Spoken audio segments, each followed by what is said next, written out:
आणि तुला काय प्रेक्षकांचे अनुभव येतात जेव्हा बाहेर तू आता फिरतोयस?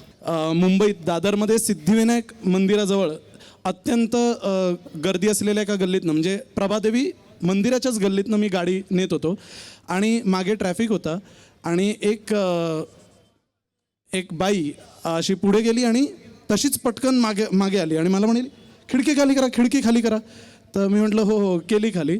म्हटलं एक फोटो इथनंच काढूया, तोपर्यंत ठीक होतं. मग त्या म्हणाल्या खाली उतरा ना.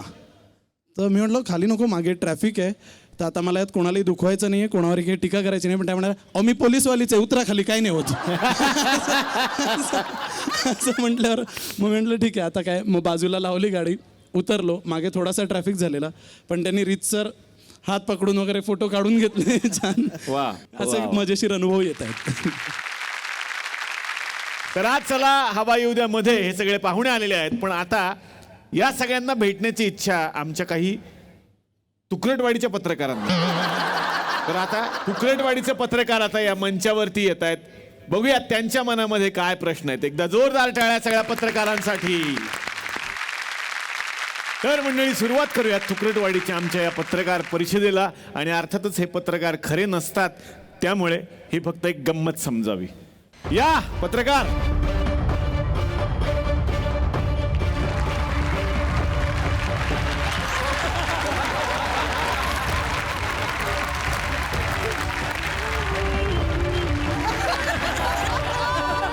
लवकर बसा, उरलेल्यांनी ऑडियन्स मध्ये बसा.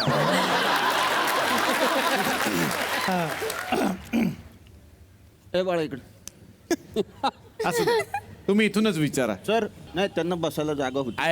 आहे सगळं. लेकरू काय मांडीवर घेऊ गेली की शकतो? जागा त्याला काय होतंय. हा अच्छा ठीक आहे, ती पुरवणी मांडीवर घेतली तर बरं झालं. चला सुरुवात करूयात आता आपण या पत्रकार परिषदेला. त्यांच्याच चेहऱ्यावरून दिसते खूप प्रसिद्ध आहेत पत्रकार. सुरुवात करूयात मग. आणि कुणाला काही प्रश्न असतील तर तुम्ही विचारू शकता. मला ईशाला विचारायचं. अच्छा नमस्कार. नमस्कार, आपलं नाव? गणू. हा गणू देखणे. गणूपर्यंत ठीक आहे, पुढचं काही जमत नाही. ईशाला विचारायचं. ईशा तुझी पहिलीच सिरियल आहे ही, आणि सोबत भावेंबरोबर सहकलाकार म्हणून काम करताना अनुभव काय आहे तुझा? खूपच छान अनुभव आहे. म्हणजे कधीच त्यांनी असं जाणवू दिलं नाही की तो एवढा मोठा सेलिब्रिटी आहे आणि माझी पहिलीच सिरियल आहे. त्याच्याकडून ॲक्टर म्हणून जेवढं शिकण्यासारखं आहे तेवढं माणूस म्हणून त्याच्याकडून खूप शिकण्यासारखं आहे. की तो खूप डाऊन टू अर्थ आहे आणि कोणाशीही तो डिसरिस्पेक्टफुली किंवा एखाद्याला वाईट वाटेल असं तो कधीच बोलत नाही.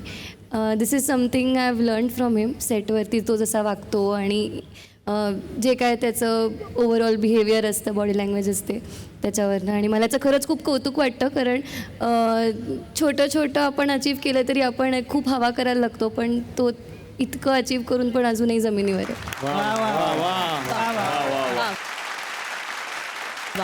जीवन गौरव होता का? नाही नाही.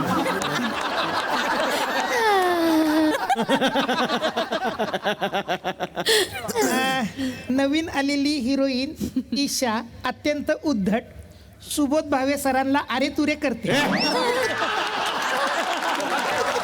प्रेमानं करतात ते. असं तरी पण अरे तुरे करते ना, खोटं आहे काय? हेडलाईन काही छापू नका तुम्ही उगाच आपलं. हा तर प्रश्न तुम्ही विचारलात की सुबोध भावे सहकलाकार म्हणून कसे आहेत, याचं कारण काय?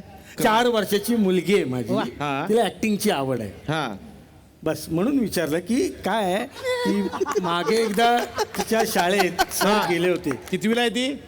ती 4थीला आहे. अच्छा हा. हा 4 वर्षाची मुलगी 4थीला म्हणजे फारच तुमची प्रगती आहे. पहिली 4-5 वर्ष तुम्ही काढली आहेत. गणितात पक्क्या. नाही नाही. थोडा वर्गाचा अनुभवाचा अंदाज चुकला त्यांचा. असू द्या, काय हरकत नाही. हा तुमची मुलगी कितवीला आहे?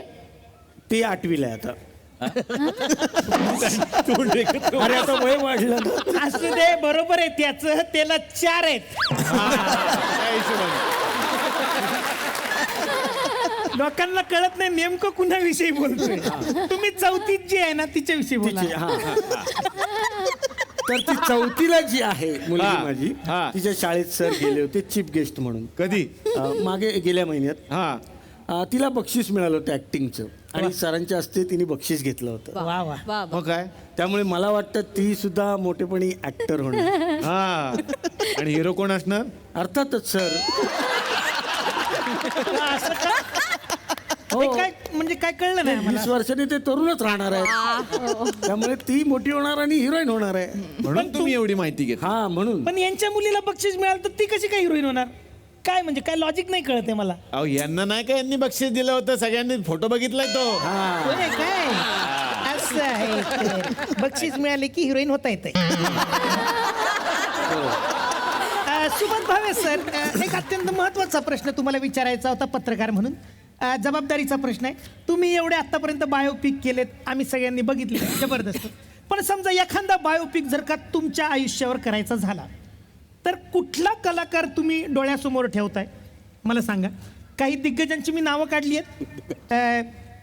भारत गणेश पुरे, सागर कारंडे, योगेश शिरसाट, अंकुर वाडवे, कुशल बद्रिके का मग भाऊ कदम. मी भाऊ कदमला देईन. वाटल्यानंच तुम्ही हे उत्तर द्याल सर. जबरदस्त. Thank you so much. अख्खी तुकरटवाडी आपले उपकार कधीच विसरणार पण नाही. काय भाऊ कदमला म्हणजे काय? भाऊ कदमला का म्हणजे काय एवढे खुश झालात? नाही नाही, सर्वे बिरवे काय नाही. बँकवाले त्याच्या घरी येतात, म्हणतात हप्ते थकले, त्याचं बघा काय ते. इथं जेवढे तो कमवतोय त्याचे हप्ते भरले जात नाहीत. त्याला विचारतात आता पुढं काय काम करणार आहे की नाही. त्यांना फक्त कमिटमेंट की बाबा सुबोध भावे सर त्यांचं काम देणार आहेत, बाकी काय नाही. अच्छा, एक त्याच्यावर मिनिट. त्याच्यावर बंद होणार आहेत हप्ते येणं. हा त्याच्या बंदोबस्त सर. ए भाऊ एक मिनिट, तुमचं काय चालू आहे इकडे? मला वाटलं माझी मांडी आहे. तुझा हात खाजू मांडी बदल जरा इथं. पुढचे प्रश्न घ्या आपण. मला ईशाच्या वडिलांना प्रश्न आहे. इकडे बसलेत सर. वा, हा, yes. नमस्कार सर. नमस्कार. सर ते मी बघितलं की तुमच्या मुलीचं लग्न झालंय, तुमच्यावर गरिबी आली, नंतर तुम्ही घर विकलं असं. तर मला एक प्रश्न असा पडला का बा घर विकल्यानंतर फक्त 2 बॅगा घेऊनच बाहेर पडले, एवढं मोठं घरातलं सामान गेलं कुठं तुमचं? हा? ते पण विकलं तुम्ही? नाही सामानासहित घर विकलं? नाही सिरियल मन लावून बघितली ना की ते कळतं. आम्ही नाही म्हणून बघितले, कारण आम्ही बघितलं तुमच्या कपाट होतं, टीव्ही होता, फ्रीज होता, यांना सगळं होतं त्याच्यामध्ये. उत्तर देऊ द्या. सगळं होतं, सगळं ते तसंच घरात होतं आणि आम्ही दोघांनी ठरवलंच होतं की आपल्या दोघांना उचलेल तेवढंच फक्त 2-2 बॅगा घेऊन बाहेर पडायचं, बाकी सगळं तसंच ठेवायचं. नाही पण माझं काय म्हणणं आहे सर, एवढा खकाना करण्यापेक्षा आयुष्याचा तुम्ही त्या उरलेल्या 4-5 पत्रिका विकल्या असत्या 1.5 लाख रुपयापर्यंत. कर्ज मिटलं असतं ना. म्हणजे कसं असतं की एवढ्या सगळ्या पत्रिका आपण काही छापल्या पण देऊन नाही टाकत. आता सरंजामे साहेबांना तुम्हाला तुमच्या नातेवाईकाला द्यायला काही पत्रिका दिल्या असतील, त्या सगळ्या तर काही तुम्ही दिल्या नसतील. मला एवढं कसं माहिती? कसं माहिती म्हणजे आम्ही पाहिलं ना त्याच्यात. यांच्यातर्फे कोण तर एक मावशी नाचत होती त्याच्यात.